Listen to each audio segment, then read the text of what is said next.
सरिता की सास ने अपने जीवन में बहुत दुख सहे थे।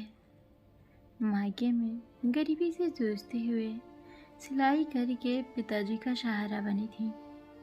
विवाह से पहले ही होने वाले पति को दुर्घटना में एक पैर गंवाना पड़ा। घर की गरीबी को देखकर और शायद उस पुरुष को मन से अपना पति स्वीकार कर चुकी सरिता जी ने शादी तय समय पर उन्हीं से की। शादी के बाद से पति ने उन्हें सारे सुख दिए, गरीबी की छाया भी कभी पड़ने तक नहीं दी। रानी की तरह राज किया था उन्होंने अपने पति की कमाई पर। मायके और ससुराल वाले उलाहना भी देते, कैसे पति को वश में किया है, जो बोलती है सब चुपचाप सुनता है। सरिता जी कभी जवाब नहीं देती किसी को भी। एक दिन ऐसे ही ताना मार दिया था सरिता जी की जेठानी ने। तब सरिता के पति पहली बार बोले थे, इसका सुख सबको चुभता है पर इसका त्याग किसी को नहीं दिखता। एक पैर के आदमी के साथ हंसकर अपनी जिंदगी सुहा कर दी इसने। बच्चों को पढ़ाना, बाजार से सामान लाना, घर के सारे काम करती है अकेली। मैं तो बस अपनी तनख्वाह इसके हाथों में देता हूँ।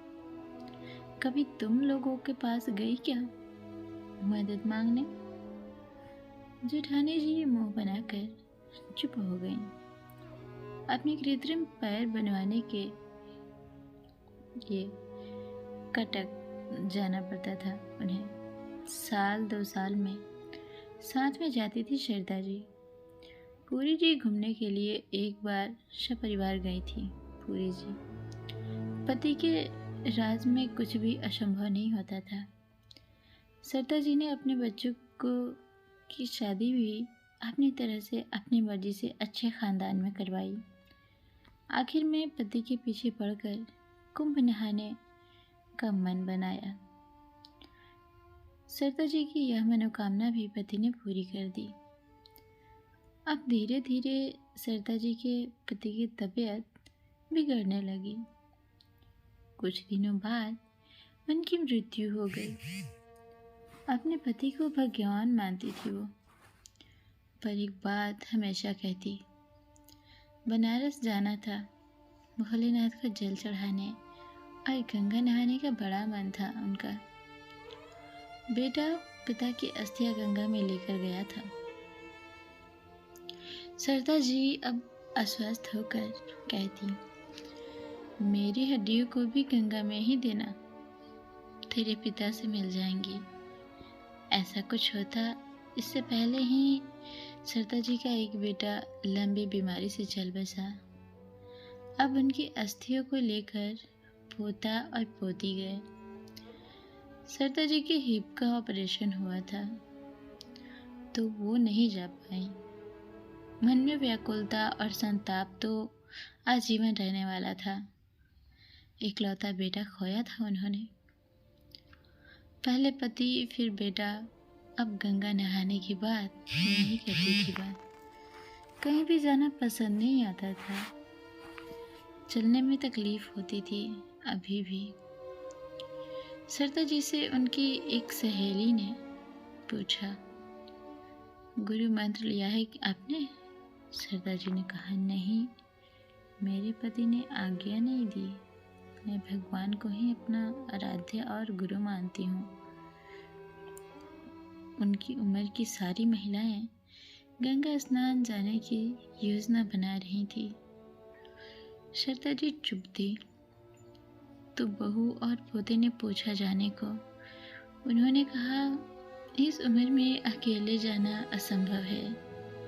मेरा पैर भी कमजोर हो गया है, चलने फिरने में परेशानी होगी।